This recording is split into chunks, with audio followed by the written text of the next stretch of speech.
Hi, everybody. We are with Astrology Victoria. My name is Dulcie, and I'm here with my co-host, Tatiana, as usual, back with some more fun content, educational. And this time around, we have a topic that people have been requesting for us to put live, because we did this for our Astro Chat and we had a great little group discussing this topic and looking at charts, and then we were requested, like, oh, we want this presentation also out in on YouTube, so now everybody can access it.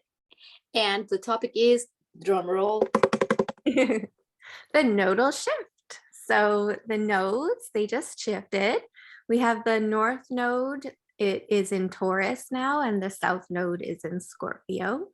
So we've put together a little presentation talking about kind of the history of the nodes, or the mythology of the nodes, their significance from different versions of astrology, from Vedic astrology to Hellenistic to modern.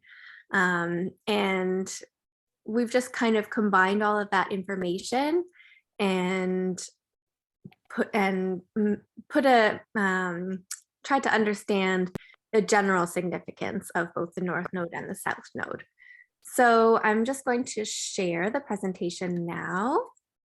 And while Dulcie shares the presentation, make sure you look at your chart and find where the Taurus house falls for you and the Scorpio house falls for you, and if you have any planets as well, because this is going to be a house or an area of life that is going to be affected this next 18 months for you. There's going to be some movement in this axis where the Taurus and Scorpio signs are.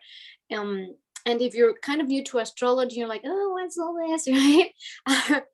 Just bear with us. We're gonna explain what this is. Like, oh, notes, what's that? What's this? Just hold on and stay until the end, where we are gonna be able to have all this very well explained and what it could mean for you.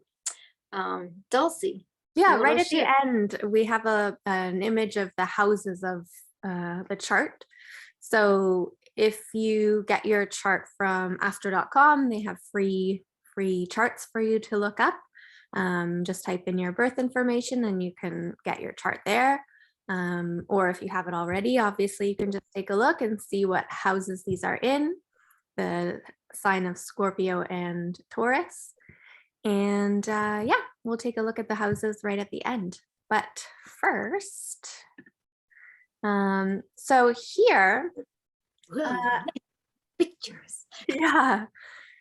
So this is the mythology based on Indian astrology.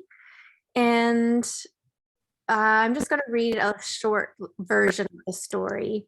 And on the right here, you can see a picture of Lord Vishnu. So Lord Vishnu is a deity in Indian astrology. And Rakshasa here on the left, the top left, is the demon dragon-like figure in the story. Okay, so let's start with the story. So according to Indian mythology, Lord Vishnu, we'll disregard some of the spelling in this one. Lord Vishnu had decided to make the deities, the 7 planets, immortal.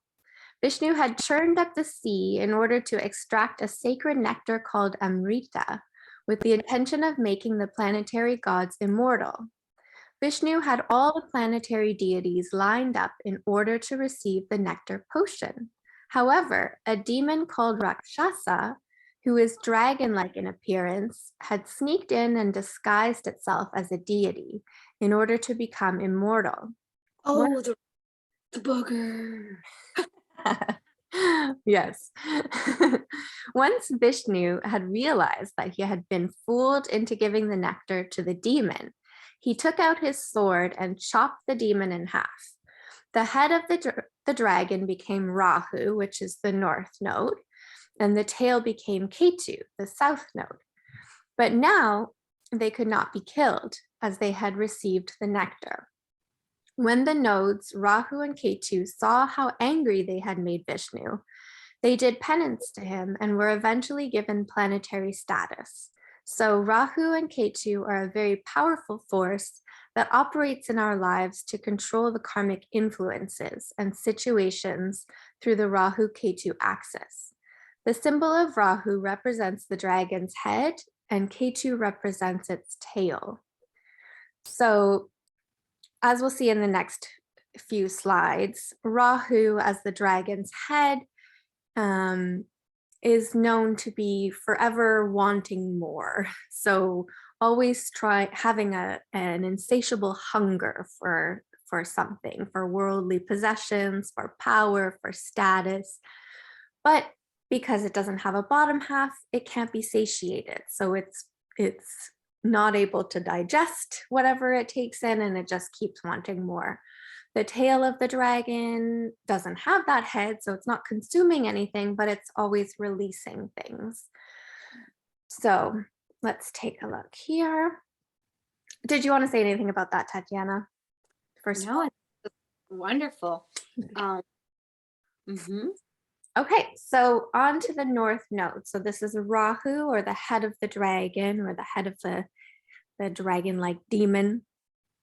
So from varying types of astrology, this is what we've combined.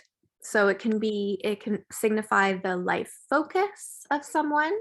So depending on where it is in your chart, that's where your energies are focused, where your drive is, what you want to achieve. So it's your life focus, or as I said before, insatiable desires. And our quest in our life is to learn how to curb these desires and to find balance between both the north node and the south node in our charts.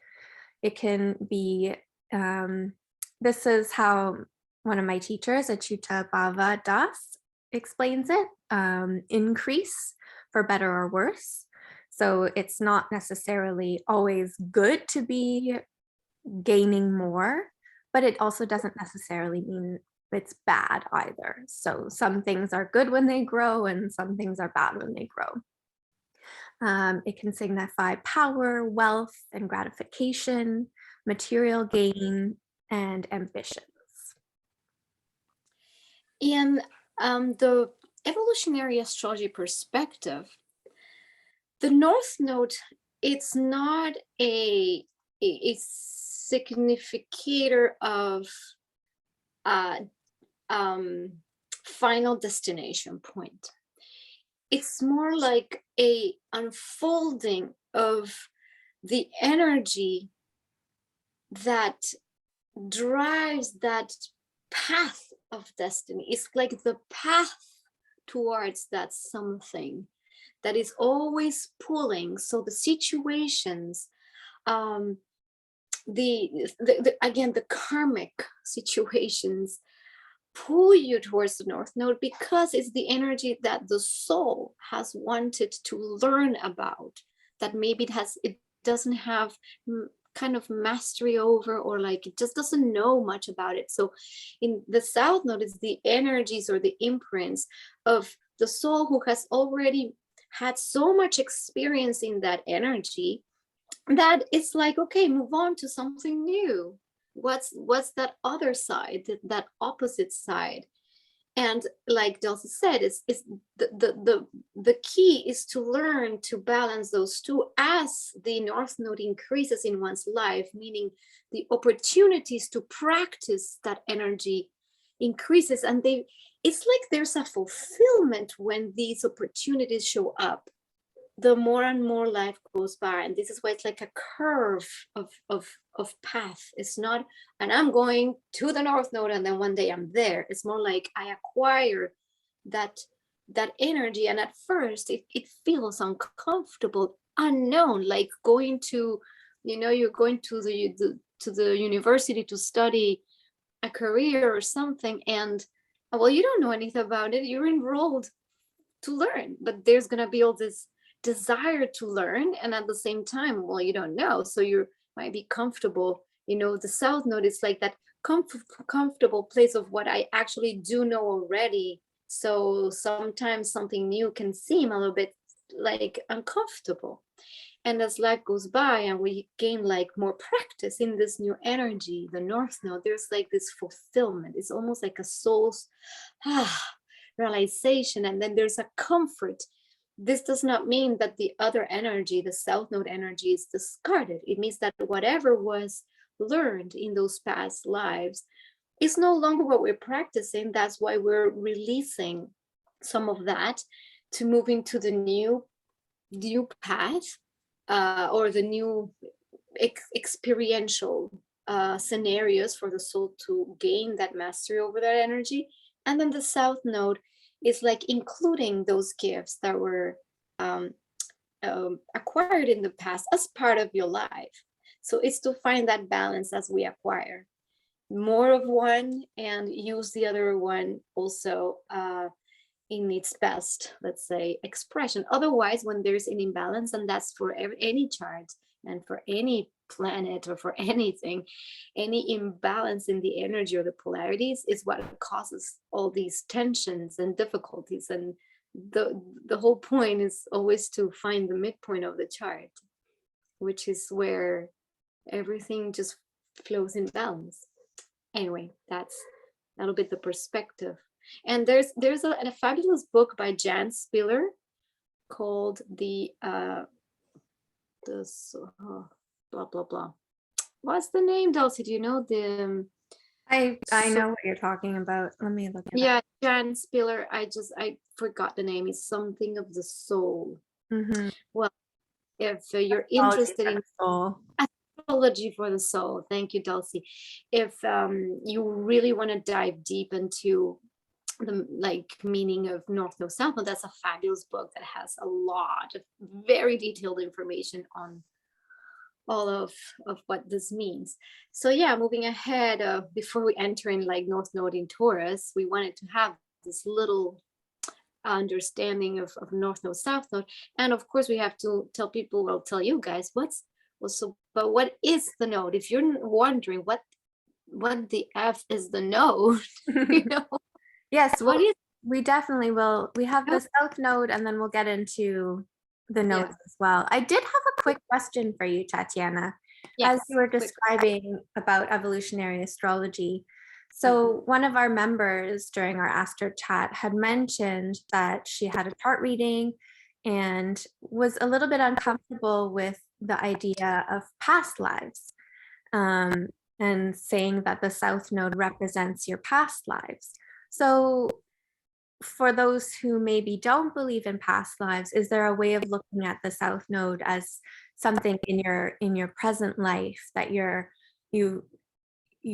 are already familiar with, or you don't need to be developing any further and still moving towards your North Node? Yes, I mean, I believe so, because of course it's, you know, you need to be able to resonate with the information. If you don't believe that past lives are a thing, then of course that would not make sense. So as like what Dulcie says, it could be more like imprints or psychological imprints, perinatal even, you know, then that's talking purely archetypically. Perinatal imprint. So if you don't believe in, oh, there's a past life, there's lineage. What is lineage? It means that your family, you come from a biological family that has a DNA lineage. So sometimes if you're not believing in, oh, I had a past life, it could be referred to as the lineage imprint. So if we come from a lineage of people that were very, I don't know, through the history of the family, there was a lot, I don't know, of stay-at-home people, I don't know, and you come from a lineage of women that are always in, I don't know, in the home or something like that, or a lineage where there was a lot of trauma, or a lineage where there was a lot of opulence, or a lineage, it depends. If the lineage carries in the DNA the information, the imprint, and then even the baby, when it's born, it's imprinted with that DNA, and that's the psyche has a lineage, you know. So yeah, that's how how it could also be seen or represented. It is said, like in archetypal astrology, we talk about the perinatal layers of the psyche. So basically when the baby's in the womb and it's born, it gets imprinted with its birth, and the lineage of the family, and even collective memory of the whole of the collective psyche, meaning the lineage of all the humans that have lived.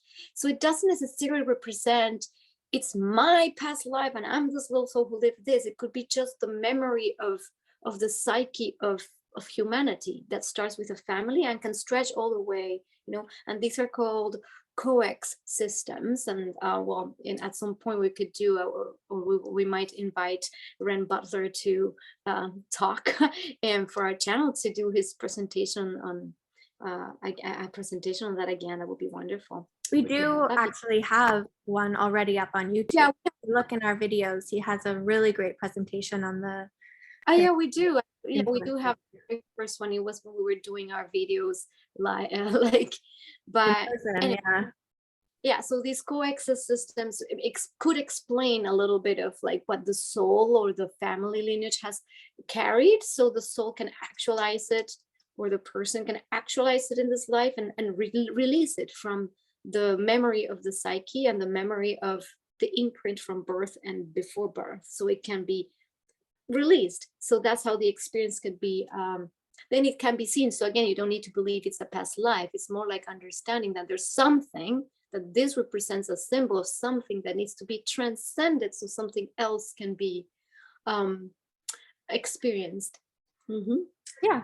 Okay, awesome. So that was a lot about the South Node, actually. So just that's North Node, depending on how you look at it, it's where you're putting your energies and efforts towards something that you're working towards. Okay, and then the South Node in your chart, as we discussed, could be representing past lives and things you've already acquired in your past lives, or things that potentially your ancestors have already acquired, and so you come into the world already knowing and already possessing certain qualities and knowledge. So it's it's Ketu, or the tail of the dragon.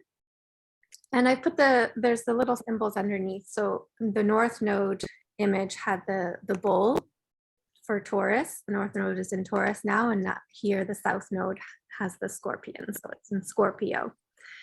So things that the South Node symbolizes are letting go of what does not serve us, detachly from worldly matters, faith versus reasoning, and as Achita Bhavadas explains, decrease for better or worse, blockages or pain, and often we experience with certain challenging situations and loss, it's an opportunity to grow. So it promotes change and personal or spiritual growth.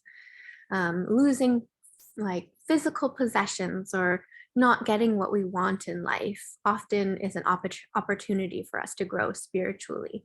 So the South Node is a good opportunity for us to grow as souls rather than physical human beings. It can represent surrendering the ego and renunciation of physical things. Anything you want to add, Tatiana? No, I think you just said basically everything. And again, this is like that detachment or that letting go of something, and the energy when it decreases, it means, it's, and in more like a practical sense, when you have, for example, relationships that touch your South Node, sometimes you just feel that you've known this person like forever or something, and you have this sense that you know someone, but if at first it could seem like so familiar, but then you start losing interest. And then the North Node people that activate your North Node, you might be like, oh, I kind of resonate with that. Like you feel attracted to them, but they really push your not your buttons, but they push you into seeing like what it is that you want to learn. They become this kind of magnets that pull you into that new direction, and there's like an energy that feels like a pull. And I've experienced this in my life with relationships that are directly connected to my south node or my north node, where yes, at first the south node relationship or person feels like so familiar, so amazing, and then you start, after whatever gets released or gets played out, call it karmically if we want to go into the past life thing, or call it as a mirror of something in the psyche that wants to be released, you start kind of losing interest. Like it just literally, it's like you don't feel like you want to hang out with them anymore. Like there's that after a while, and I've experienced that. And it's interesting how the opposite is also true for me. I've seen, like, when there's somebody that activates my north node, I get like, it's like I really feel drawn to these people too. It's interested. Oh, that's It's interesting. Yeah. I resonate with part of that, not necessarily the wanting to let go of that person, but I can see that playing out in certain situations. Definitely, the south node represents letting go, so it might include human beings. But the part that I do resonate with personally is my south node is in my 7th house of partnership, and I always knew that my significant other would be somebody who was familiar to me in some way. Like they'd have a familiar face, a familiar soul, and I don't know, I just felt like I would recognize that this is the person for me once I met them. And I am with this person that I believe that I'm meant to be with. And it was very much like that. He's very familiar to me, even though I obviously hadn't met him before. And it does feel like we've spent time together in previous lifetimes. So that's interesting. Well, I feel there is definitely also a difference between the placement of the nodes by house, and then whether or not there's planets contacting the nodes, or a person that has the sun, for instance, contacting the node. If the personal planets of the person are contacting the nodes, that's when there's more of that energy that's either familiar in some certain way, or maybe an energy that we've been, okay, we're done with it, and even though it's so familiar, at some point it's like, oh, I kind of want something else. And by house placement, it could be like very much what you say, Dulcie, that there's something that that will be familiar of it. However, the call of the north node is possibly, if it's in the 1st house, it's like, well, you can be in a relationship, but how can you be you and completely go for what you want? It's not being necessarily selfish, but it's how can we be in relationship while all the while going for what you want, and not depending on the others, so that's kind of an example of how to see the nodes in the axis. So on the back, that means it's not like, oh, I'm never going to have a relationship, I'm going to go live by myself somewhere and go in an adventure and travel the world or whatever. It's more like, well, if I'm in a relationship, how can I not compromise my values or compromise myself or my personal desires because I'm in a relationship? It's precisely the opposite. It's like I can have a relationship and while being very clear of what I want and out. So that's kind of that. And maybe people that you meet that are very Aries like, very that go for what they want, and could be maybe inspirational, right? And you go like, oh yeah, they actually do that. I like, and then it might feel good for you too. Yes. Isn't it? I mean, I don't know, I'm just saying. Yeah, I'm curious what people watching think. What I found personally, and when I talk to other people about their nodes, is there's this constant struggle of balance between those two signs. Like you put too much effort into one and you end up not putting enough effort into the other, and so you go back and forth, and there's a constant struggle of finding the perfect balance between those two. So does anybody out there also feel that way? And what's your please comment. We want to see, like, for me, I personally, I have my sun conjunct to the north node, which obviously makes it for a my sense of self is already in that. So it's very easy for me because my North Node is within a stellium of planets in Virgo. So I feel comfortable in that energy already. However, I do have a very, when I'm in that South Node energy of just confusion, Piscean, too much flow and not enough structure and not enough doing something, I start literally feeling like a discomfort in my body, like, oh, it's too blurry, it's too flowy. I as a Virgo and with a North Node in Virgo, and the idea of serving and doing something like what I was discussing with Dulcie, like even just leaving, I mean, it's a 10th house, so it's like even just leaving 100 videos on YouTube for the for posterity, that's already like I did something tangible. I was not just flowing and floating and meditating and or being in the home and not being out there. For me, it's like, it's almost like, and it's like the Rahu is like insatiable need for doing something. Otherwise it feels like I get completely like And do you ever feel like you've done enough? Do you ever feel satisfied with the work that you've done? No, and that's an issue, honestly. I don't. I feel it's like I can't relax, and that's also very Virgo. It's like if I'm relaxing for too long, it's just literally doing nothing, I get like, or just like whatever. There a part of me just starts feeling like I have to do something. And it's a thing. It moves me. I start feeling uncomfortable. Some other people could be completely the opposite. Just go with the flow, see what happens. When I don't have and it's funny, if I don't have, for example, things like a calendar where I like flexibility. So I don't like 9-to-5 jobs, but it's more like, if I know that we're meeting on this day or that day and it's in a calendar, I can relax. And that's that balance.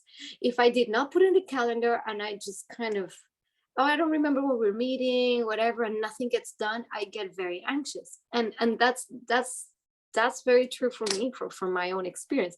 And it might have to do also, of course, it's the strength in that axis of Pisces versus a Virgo. So that's why the nodes, wherever axis you have yours in your personal life, you're gonna feel those pushes and pulls of energy more strongly. I mean, see if that resonates with you, and comment. So now, because we're extending into this nodal thing, well, what the hell are the nodes? What the heaven are the nodes? Let's start taking those not very nice words. What the heavens are the nodes? For those wondering, like the nodes of the moon, like what the nodes of the moon are those points. So they're not, so they don't have the mass, the energetic mass of the consciousness of a planet. They are points. So Dulcie, do you want to explain this beautiful diagram? Right. So they aren't planets themselves. Like in the story, they were given planetary status, but they aren't actual objects. They're just points in the sky where the sun and the moon meet up. So the sun moves along the ecliptic and it never wavers from that. And the moon, when it orbits the Earth and it comes into alignment with that ecliptic and where the sun would meet up, that is one node. And then there's one on the other side of the planet. So where the moon's orbit intersects the sun's ecliptic, essentially. So there are 2 points where that happens. And eclipses happen every 6 months or so.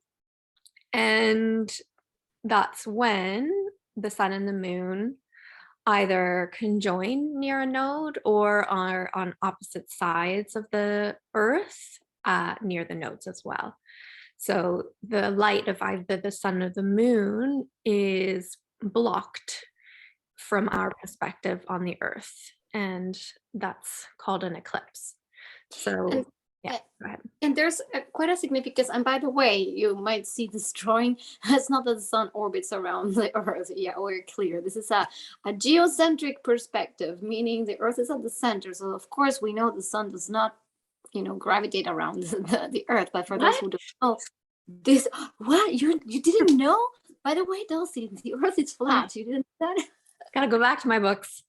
Yeah, back to the books. Anyway, so the sun, that blue line, that is a mathematical representation of what of the pathway of the Earth actually around the sun, but it's actually the illusion that the sun goes around the Earth. That's called the ecliptic. For those who just like, what is that, right? What's the ecliptic? So that's the ecliptic. Is that line that it's a mathematical line of pathway. And when the moon does exactly what Dulcie said, it conjoins there, that's when you see that little point is the node. And that kind of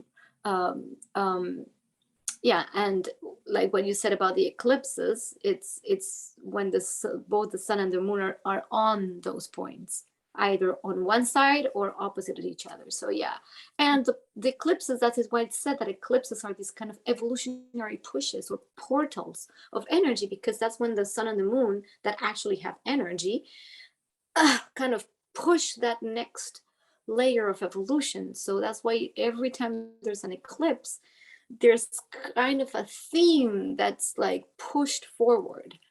That's why it's like this, we could call them portals or passages.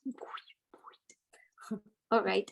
Yeah. Okay, on to I'll just mention quickly that Chris Brennan, the host of the Astrology podcast, has an episode on the eclipses. And back when they had in-person meetings in the Denver astrology group, they would gather at a cafe and have presentations. And this particular meeting, they discussed the eclipses and had people from the audience give their own stories of eclipses. So they would explain where the eclipses were happening in their charts and what events transpired during these eclipse times. And you could see the themes based on whatever house they were happening in. Those kinds of themes were playing out in their lives. So it's a great episode to kind of see how this looks in real life. All right. So now, on to the topic. So this was kind of more or less thorough.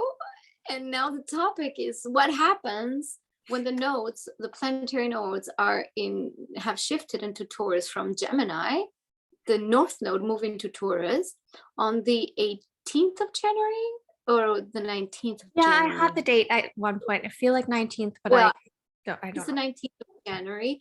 Yeah. It moved into Taurus.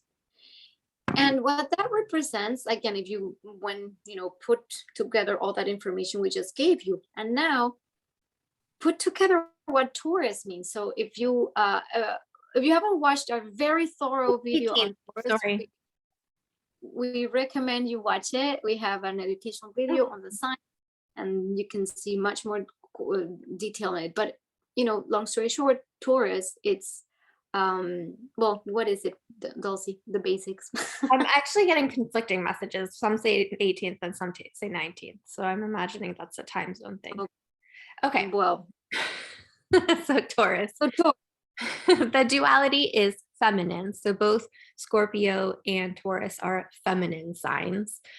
And the element of Taurus is earth, and the quality is fixed. So rather than a cardinal, kind of initiatory, that's a word, sign, initiatory, that doesn't sound right. Taking initiative, starting. Cardinal sign, it's not that, and it's not a mutable sign where it can kind of go between being fixed and cardinal. So here it's a fixed sign, things are kind of the way they are, and that's how it is. Yeah, and the analogy is often made with seasons. So cardinal signs start a new season. The fixed sign is, it's clearly that season. There's no wavering between the beginning or the end of the season. And then the mutables, it's flowing between either the current season or moving into the next season. So the ruler of Taurus is Venus, the goddess of beauty, arts, pleasure, creative ability. So all things lovely. And some words or phrases that are often associated with the sign of Taurus are things like stability, pleasure through the senses, material security, resistance to change, practical, slow and steady growth, determination, simplicity, and peace. So this is an image that our lovely Tatiana has created. She's created images for each of the 12 signs of the zodiac. And you can take a look at our previous videos. We've done a video on each of the signs and use these images in these videos to talk about the archetypal meaning of each of the signs. Yeah, so well, very well said. Like this is the basics of what Taurus is. And now what does it mean when the North Node moves there for our planet? Okay, so let's get into the nitty-gritty of this. If Taurus is all of this, and also it's also on the Taurus is the second house in the natural zodiac, and it's the house of resources, stability, the senses, getting the body what it needs, the food it needs, what it needs to survive. That's all connected to Taurus. It's like the body, the food, resources, money, like what we value, what we like, what we love, all of that is kind of within the Taurus field of energy. And in how it could translate now is that after having the nodes in Gemini for the past 18 months, where it's about information, the mind, communication, like social media was like exploding with, the pandemic and different perspectives, Gemini, perspectives here, perspectives there, opening your mind to different possibilities, different things. There's not like a cohesive field. It was erratic and fast and very lots of information, like overload. That's like a very Geministic Geminian field. It's just information everywhere. And what's could potentially happen now is first that there's a slow down in the energy as it comes from this mutable craziness into, okay, people have gotten their information, they're made up their minds, they've made their changes, they're made their adjustments, and now there's, okay, now we're going to start seeing things grounding more.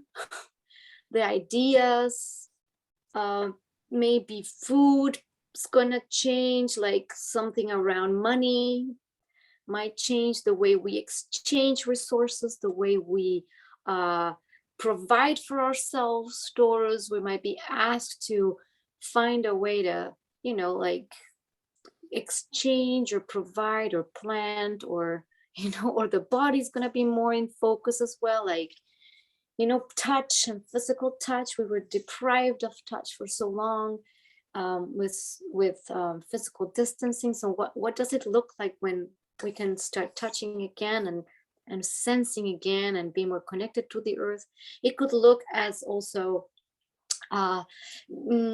especially having Uranus in Taurus, changes in the way we get our resources and changes in the financial system. And now there's going to be for everybody a more like grounding time, even more a slow time. We might feel that things start to settle because it's also a fixed sign. They start to settle, and we're going to still start seeing things manifesting more into existence. So if you were effecting some changes, we might start slowly seeing how those changes that were in your mind are going to start having form. Dulcie, anything in particular about that? I think that's great. It might feel a bit more. It's definitely a pleasant shift from Gemini to Taurus, at least in the kind of environment that we've been stewing in for the last while. of a lot of information. I think we're going to be moving away from some of those platforms. Some people from our Astro Chat had used the words unplug. Just kind of setting those social media devices down for a little bit and grounding ourselves, taking a break and feeling a bit more steady and stable and secure, finding ways to feel safe in our bodies and to kind of simplify things and to enjoy the immediate world around us through our senses. So finding ways to simplify our lives amidst all of the chaos around us. It's interesting because in my personal life, it's very literal what's happening. I am literally going to move to a tiny home in a farm, and I'm going to farm. I'm going to grow food with a community of people. Like literally, I've been dreaming of this for a while, and it had not actualized until now. It's actually happening now. It's happening, and I'm like, wow. So it is going to unfold through this next year and a half, where like, what does that look like to finally find a more stable situation and learn to grow my own food? And honestly, if you're already thinking of things like that, how to get your own resources without depending on others, because this is also the Taurus axis, is your own resources, not the shared resources or expecting somebody to give you something. This is about, how do you get your own resources? How do you provide for yourself? So it's like, how are you more sovereign in the way you consume whatever you consume? How do you choose? How do you make it? And this is why this is going to make a push in the collective psyche to look for those opportunities of maybe food, like planting food, or seeing how to have your own little garden. So if you, for example, live in a building and you have a plot of land, or you could actively say, hey, people, could we make a little community garden? These things not only are going to, if you already have it in your mind, this is already acting. But if you don't, these are things that will propel you more into this kind of energy that evolutionarily, collectively wants to kind of go there, into these new ways of having resources. Same with money. Maybe there's going to be a different way of making money or acquiring things. So maybe the money will change and shift into a different form. There could be the appearance of more bartering, service for service, or service for good. There might be a lot of things like that appearing. And because we have Uranus transiting Taurus, Uranus is bringing change to the way we farm, we get food, the way the monetary system, like Uranus, while it moves through Taurus, and once it conjoins the North Node, it's going to possibly make a big shake, like, whoa, in the financial system. So if you're kind of still like, whatever, this would be a good time to start, getting into the new wave. How that looks like, Uranus brings a lot of technology too. So there could be like more like cryptocurrencies, or there could be, this is actually very cool. I know some people here on the island that created an app called Revillager, the Revillager app. And it's an app basically to start like a bartering system of, it's like a digital village. Like if you were in a village, how would you barter and exchange services and goods and create a community like a village, even though we might not be in the same physical spaces?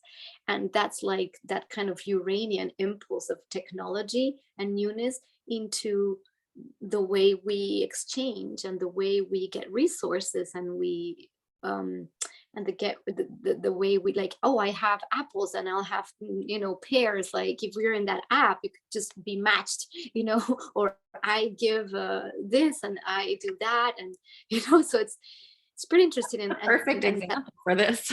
It's a perfect example of that, and more things like this I feel are going to start appearing. You're going to start seeing these kinds of things, and then new currencies, and even maybe more local currencies as well, and more communities that are more local, like local farming, or even new ways of farming. A strong comeback of permaculture and other systems, or even maybe some very breakthrough technologies in farming, maybe some kind of vertical farming with, I don't know, or even we might even see new foods come out. Like everything is not just rosy and peachy. Sometimes maybe there's some, now you can have a pill that you eat and then you get all your energy from, and you don't need food. Who knows, right? It could be, again, it could be many different ways of appearing. Basically, it's just a reorganization of this with Uranus, and this is why Uranus, because the nodes are going to cross Uranus at some point in the summer. So if I were you, like, and you feel a pull to change the way you make money, or even the traditional, if you have investments in something very traditional, I might probably get away a little bit from too traditional. We don't know, maybe something could get upset there. Not to make anybody scared, but something could happen, like a major, like a crash, or like some bubbles would pop, in the financial system. So, maybe having investment in land would be better, in something more tangible, more Taurian, and less up here, or something more modern like crypto. I don't know.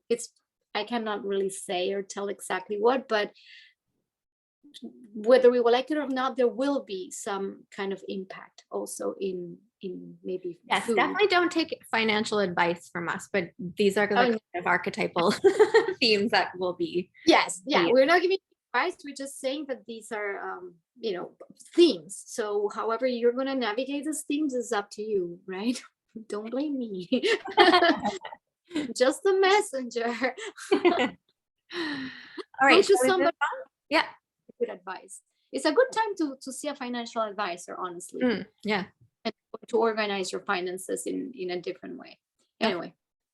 Okay, let's move on to Scorpio. So I think we have 3 slides left. We have Scorpio and the houses. So we're getting there. All right, Dulcie, on to Scorpio. So this is where the South Node is, or Ketu, the tail of the dragon. So we'll be experiencing themes of release and let go and minimization and minimalism and things like that in this sign. So the duality is feminine once again, and the element is water. The quality again is fixed, and the ruler, so depending on what type of astrology you use, so more ancient astrologers would just use the ancient ruler Mars, the god of war, aggression, and conflict, and more modern astrologers also incorporate the ruler Pluto, the god of the underworld and transformation. So words or phrases that are often associated with the sign of Scorpio include drive, endurance, discipline, imagination, it's a water sign, of course, and intense feelings or intense interest. So seeking out, engaging in one's interests or hobbies intensely, intense thinking as well, deep, uncovering what is hidden, penetrating mind, secretive. Being in control is equal to feeling safe, putting order to chaos, and having a protective armor, kind of like the scorpion does. It has a protective armor and it has that stinger. The stinger is the Mars influence, the sharp, kind of painful, penetrating, like sword or weapon. So once again, here's the image created by Tatiana, and you can kind of see that there's all kinds of like deep and mystical things going on, and sometimes things that are unpleasant to look at or taboo, dark. And so this is the place in our chart where we really go deep. We're not paying attention to rainbows and butterflies. We are looking at what is uncomfortable and finding our way through all of that. So what would you like to add to that, Tatiana? Well, it's also the sign of death and rebirth. So death is Scorpio rules what needs to die. So I mean, and it's like also a Pluto ruled sign as well. It's this need to transform, and whatever dies, it's in this arena. It's also a natural zodiac. It corresponds to the 8th house, where all these psychological imprints, and usually that's where trauma is stored.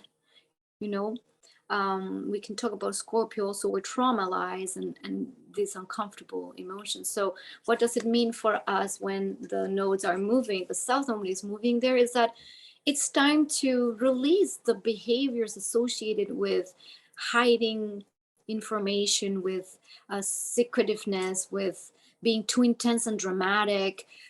Like, or if there's trauma, this is like the time to like take the chill pill, you know, and really take things easier. We have been going through so much trauma over the past 2 years, and so much fear. You know, Scorpio also, it's a sign where you can find where fear lies as well.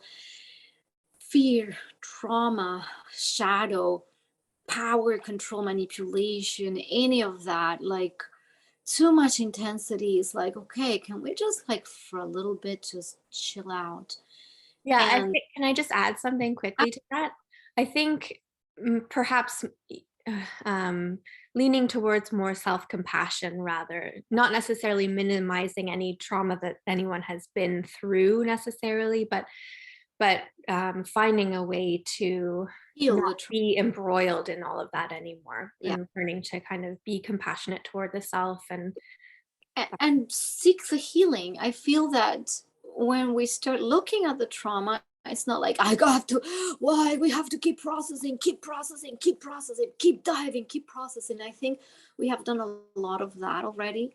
There's a lot of lots of people have gone through this, and it's like that's been the experience as well for, you know, it's maybe this is a time to look at trauma from a different point of view, you know, that it can also, we were talking the other day about how to release trauma through the body, through body practices like body work, movement, qigong, dance, something that somatic experiencing like that. experiences, massage. So this is a great time to start looking to how to release, literally release trauma from your cells, from your actual cells. So if you have been experiencing a lot of pain lately, which a lot of us have, I mean, it's been very, very rough 2 years and plus whatever else. Well, it's a good time to seek practices that include the body, somatic practices, not so much the talk therapy, and possibly more of the somatic experience, the body work, release, rolfing, massage, qigong, dance, anything like that. And yeah, so, and leaving behind also, if you're like entangled in toxic relationships that go on, or toxic situations that go on and on, entanglements that are really not serving you and that deplete the energy, it's too much, it's too intense. Well, this might be a call for that to just move on from that, and new opportunities will be brought to be more in that Taurian space. That's what's kind of going to move us there. Like there's going to be this pull towards that Taurian space in your life, and it depends in what area of your chart it's happening, what and what is activating for you, what is the Scorpio Taurus axis in your chart, so you can look at, oh, in this area of life I'm going to be, you know, drawn to taking the chill pill and simplifying and being more compassionate and caring in that area of life. and releasing anything scorpionic, dramatic, dark, taboo.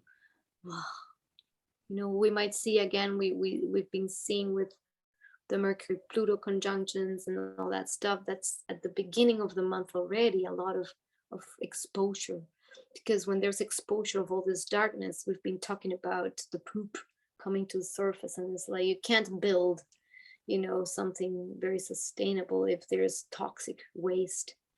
If you have like natural poop, yeah, maybe you can grow beautiful plants, but that's why you expose it. But you release what's toxic. If there's waste, if there's radioactive poop, well, you don't want to grow your plants into radioactive poop, you know. No, yeah, toxic waste, no, that's very scorpionic. So yeah, that's a little bit my take on it. That's great. Yeah.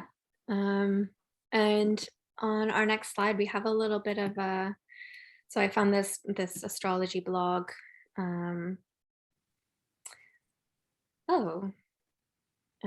Okay. So this is about the North Node in Taurus and the South Node in Scorpio shift. And this one paragraph kind of summarized a little bit of what we were talking about. So Venus rules Taurus and Mars rules Scorpio.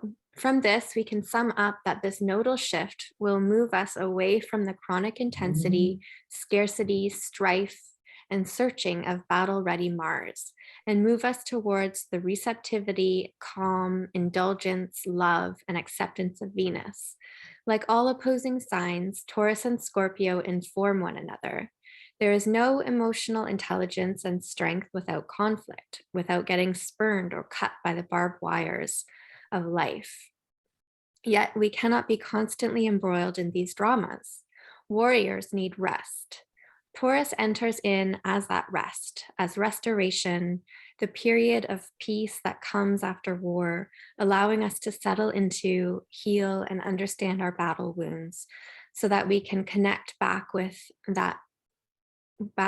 what really matters, what gives foundation to our lives. To just be alive and have that be enough, no complications. May we all learn to claim what brings us peace, and may we be stronger for it. Wow, what a beautiful summary. This is just perfect. Yay. We could have just read this and ended the video in 2 minutes. Yeah, sorry if you guys like short videos. Apparently we like to chat, so that's just the way it is. Well, give us okay, and this author is C.M. Gray, just to let you know, and this is from Zora. So yeah, give us please feedback if we feel our videos are way too long. We are here to listen. We'll see what we can do. Let's see what we can do, right? We're still who we are, but I guess we could do some longer videos and some like brief ones. People want the information. However, if you're learning and if you're getting entertained and you love the content and you feel this is good for you, then please feel free to like, share, subscribe to our channels and our social media platforms, Instagram, YouTube, and Meetup, Astrology Victoria BC. And please give us feedback as well. We love to hear from you, hear your comments as well. And also if there's topics or things you would like us to cover or discuss, we're also here to do that. And if you'd like a reading of your birth chart, solar returns, transits, anything, we are also here. You can find the information in the description below the video and all the information how to find us if you want a reading from us. And yes, yeah, we have one more slide. One more slide. Oh, you didn't say it, but the houses. Well, yeah, okay. Exactly. So just for anybody who is not too well versed in the houses yet, you can take a look at your chart and you'll see that using the whole sign house system, one sign will correspond with one house. Using Placidus or other house systems, sometimes you'll see two signs in one house, like they kind of overlap. So but generally we have houses 1 to 12, and each house signifies different areas in your life. And so taking a look at where Taurus and Scorpio are, they could be in your 1st and 7th house. So your 1st house is yourself, your body, your physical appearance, your personality, how people kind of perceive you, versus your 7th house of your partnerships and marriage and one-on-one relationships and work partners, things like that. Yeah. So if you're, oh, sorry. Yeah. Like, I didn't mean to cut you, but so if you're interested in like knowing more about this, we do have a video, a more in-depth video that covers exactly what all these houses mean. So you can look for the house that the north node in Taurus and the south node in Scorpio is going to be in. But we wanted to present this here so you have an idea if you're new to astrology. But feel free to check out our in-depth video about the houses. Definitely. Yeah. Yeah. So yeah, I won't go into every single house here. You can take a look at the image yourself and figure out where these houses are or where the signs are in your chart. And that's it. Yeah. So thank you everybody for joining us for this presentation on the nodal shift. And let us know what you think about it. And if you have any comments, comment on the video and join us on all of the social media platforms like Tatiana already said. Woo. Yeah, this to get this information out there, and we love you guys, and we'll see you very soon with the next topic. Okay. Bye. Thank you, Tatiana. Thanks everyone. Bye. Thanks everyone. Bye.